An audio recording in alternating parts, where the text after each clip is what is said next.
Em Mateus capítulo 25, dos versículos 1 a 13, ali está registrado a conhecida parábola das 10 virgens. Só que segundo a revelação que o Senhor deixou na lei, nos salmos e nos profetas, nós vamos ver que na realidade a parábola das 10 virgens não é necessariamente a parábola das 10 virgens, mesmo o texto mencionando apenas as 10 virgens. Na verdade, o plano do Senhor é que ele usasse essas 12 virgens para mostrar que o povo de Deus é um reino de reis e sacerdotes que vão estar regendo as nações dessa terra. Só que antes de entrar na segunda parte de Mateus capítulo 25, no versículo 6, eu peço licença aos irmãos aqui do canal, aos irmãos que são mais antigos, para nós meditarmos um pouquinho a respeito dos significados das 7 festas do Senhor, que o povo de Israel na antiga aliança eles celebravam de maneira literal. O povo da antiga aliança eles celebravam segundo a ordenância de Deus que o Senhor deu para Moisés. Só que hoje, para a igreja de Jesus Cristo, essas festas do Senhor, elas também têm um significado profético ou tempos determinados que o Senhor estabeleceu, mostrando que a igreja de Jesus Cristo viveria. Esse vídeo aqui é um vídeo curtinho, falando a respeito de maneira resumida dos significados proféticos das 7 festas do Senhor. Seja muito bem-vindo a mais essa meditação do canal A Lâmpada para os Meus Pés.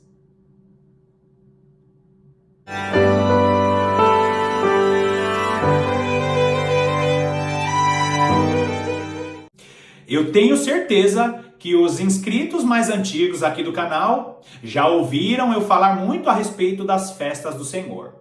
Mas eu quero renovar essa meditação justamente porque tem muitos irmãos que são novos no canal, tem muitos irmãos que são estudiosos da palavra de Deus, mas infelizmente não tiveram acesso ao significado profético das 7 festas do Senhor, porque isso não é ensinado na teologia tradicional. Na verdade, existem igrejas que praticam literalmente as 7 festas do Senhor, e eu particularmente eu acho muito bonito quando as igrejas participam ou celebram as 7 festas do Senhor de maneira literal, sem o sacrifício de animais. Celebrar as 7 festas do Senhor é muito saudável, é muito bom, mas nós precisamos entender que hoje para a igreja elas representam sombras.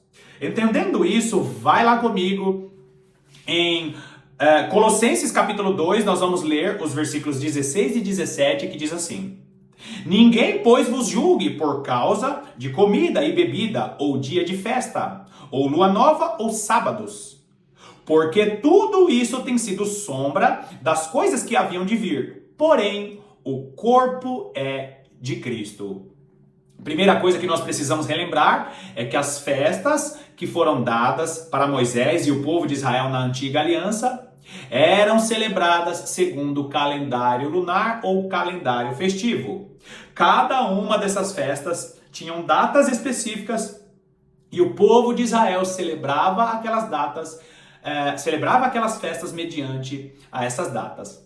Agora, queridos, presta bastante atenção, porque existe aqui uma linha muito tênue. Deus, ele deu as festas do Senhor para que os judeus celebrassem de maneira literal, só que hoje na nova aliança, essas festas, elas têm um significado profético.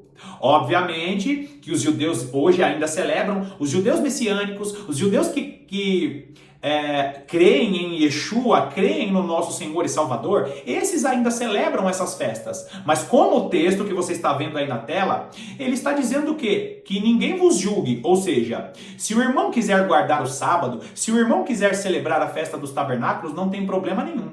Se o irmão não quiser celebrar de maneira literal essas festas, também não tem problema nenhum.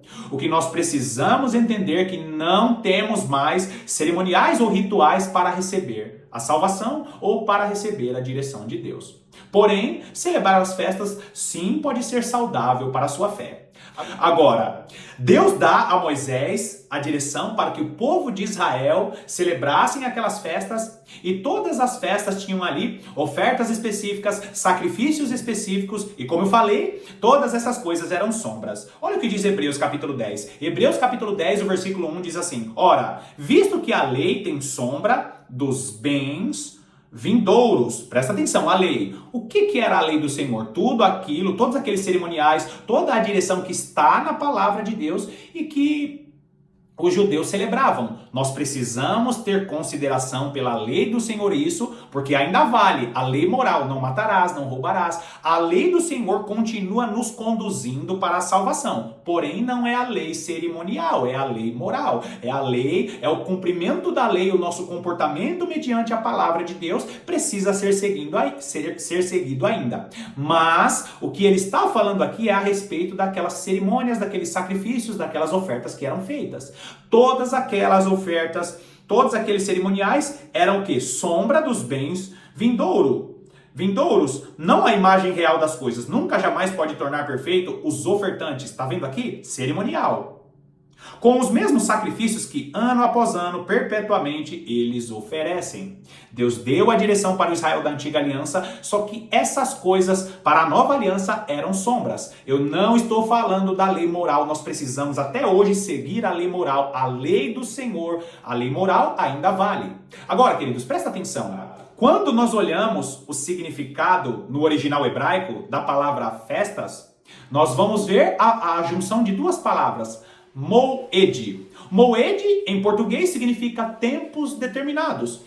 Aquelas festas que eram celebradas pelos israelitas na antiga aliança eram tempos determinados que o Senhor mostraria as realidades na nova aliança. Ou seja, Israel celebrou de maneira literal, aquelas festas foram importantes para a nova aliança, só que todos esses rituais eram moedes, tempos determinados que estavam apontando para as realidades. Agora, queridos, tendo em mente que essas festas eram sombras, eu vou colocar aí na tela aqueles escritos falando a respeito do que significa cada uma dessas festas. E quando você olha para as 7 festas do Senhor em seus significados proféticos, você vai ver que Jesus Cristo já cumpriu 4 dessas festas.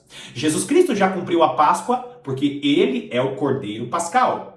Jesus Cristo já cumpriu a festa de pães asmos por causa de seu sacrifício na cruz do Calvário. Nós somos remidos de todo o fermento do pecado, ou seja, você precisa viver na sua vida cristã sem o fermento do pecado.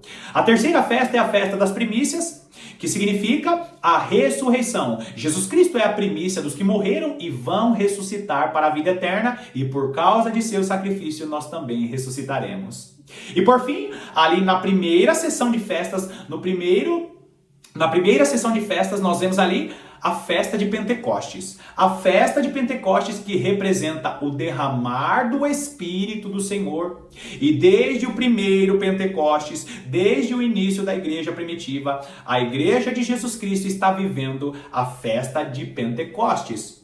Queridos, quando nós olhamos para as sombras dessas festas, nós vemos preciosidades em cada uma dessas festas, e essas festas estão falando a respeito das realidades que está acontecendo e que ainda vão acontecer.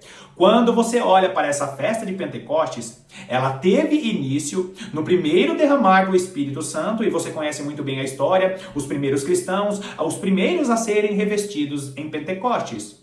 Quando começa ali a festa de Pentecostes, o primeiro revestimento de poder e de autoridade, ali se inicia o tempo profético chamado de festa de Pentecostes. Só que hoje, em 2024, nós ainda estamos vivendo de maneira profética a festa de Pentecostes. Por quê, queridos? Porque a festa de Pentecostes em seu cumprimento profético só termina quando começar a próxima festa, que é a festa das trombetas.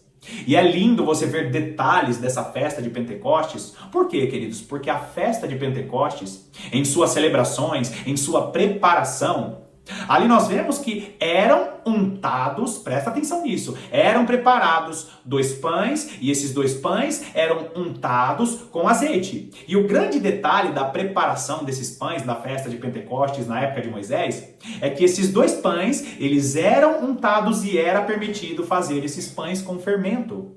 E isso acontecia, queridos, porque a festa de Pentecostes, em seu cumprimento profético, representa as 2 testemunhas do Senhor que serão untadas, que serão revestidas de azeite para que elas entrem na festa das trombetas. Então, quando você olha para os rituais, para a preparação da festa de Pentecostes, os israelitas, eles preparavam 2 pães e esses 2 pães, eles eram untados com azeite. E esses 2 pães representam as 2 testemunhas que estão sendo untadas com azeite, que estão sendo revestidas de poder e de autoridade ainda no período do cumprimento profético da festa de Pentecostes. Agora, olha só, quando acabar o tempo profético dessa festa de Pentecostes, que esse tempo acaba quando cair a chuva serôdia, quando chegar o último e grande derramar do Espírito do Senhor, aí se inicia a festa seguinte.